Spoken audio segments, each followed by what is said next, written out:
Izay aloha zany ny lalao iny namanambola tiana marina tokoa zany araka ny namarina teo fa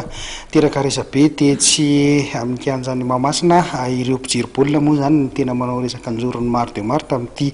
lalao ny rotota ity satria everiny rehetra fa isan'ny sangany ny lalaon'ny SDM sy ny LGK plus kanefa ny rano fijerin'ireo bakafy zany tonga teso Mahamasina dia tsy misy endriny loatra ilay lalao ary atao hoe latsaka ambany anga ny avy teknikan'ny rotota raha zay ny azo lazana azy. Ny LGK plus sy ny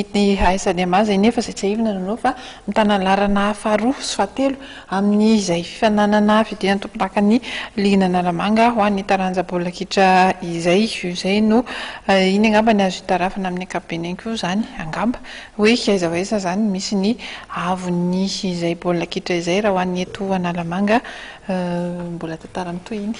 Marina tokoa zany mbola satria anjaran'ny club tsirairay anjaran'ny mpanazatra tsirairay no mijery izay tokony anamboarana ity baolina kitra ity satria raha le vaovao izay efa fantatro ambenimbeny amin'ilay fananganana ny ekipam-pirenena ny Barea dia anisan'ny tafiditra ao anatin'izany ny ireo mpitantana ireo club lehibe anisan'izany mpitantana ny ADEMA sy ny tana formation kanefany raha izany ny avy teknika antsika aiza ho aiza zany ny tena ahafahana mandrafitra ekipam-pirenena tena matanjaka amin'ity baolina kitra ity. Ny ekipam-pirenena malagasy moa izay hiatrika ny fifanitsanana ho an'ny kanina 2024 ary dia efa manoma tena raha ny tena izy dia ireo matianina amin'ny lalao any Eoropa no antsoina andrafitra ny amin'ny ankapobeny zany andrafitra izay ekipam-pirenena malagasy izay mbola resantsika ihany koa ny mikasika izay fa ho an'ny sokajy Ligue 2 kosa indray dia ny andro voalohany no nanatanterahana tamin'ity farany herinandro ity ihany koa tsy efina moa fa dia Niakatra ho 70 ireo mpandray anjara amin'ity fifaninanana ity taorian'ny nampidirana ny ekipan'ny FCCI tao anatin'izy io raha 70 ny mpifaninana teo aloha.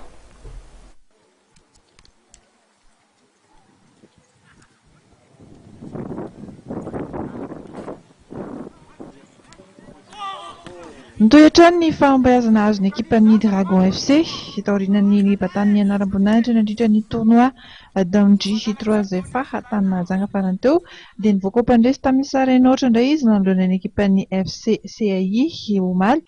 Tany Carion. Lalao izay tafiditra amin'ny andro voalohany fiadiana tompon-dakan'ny Analamanga ho an'ny sokajy Ligue 2 baolina tokana tafiditry titinina tao amin'ny alalan'ny coup franc teo amin'ny minitra faha 70.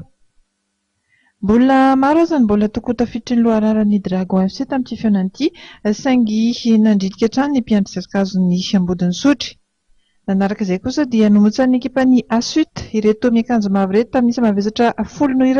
ny ekipan'ny Capricorne. Teo am-piandohan'ny lalao anefa dia ny ekipa Ambohimanady nanovana nindry tombony ho an'ny ekipa Niakatra kosa tamin'ity lalao ity ny fananany tanjaka. Farany moa dia resy ny ekipan'ny Ezami tamin'isa 3-0 ny ekipan'ny Jet Madame. Ireto lalao ireto dia samy nanatanterahana ny andro ny asabotsy avokoa ito hikahita amin'ny andro faharoa kosa ny fifaninanana amin'ny farany herinandro manaraka io.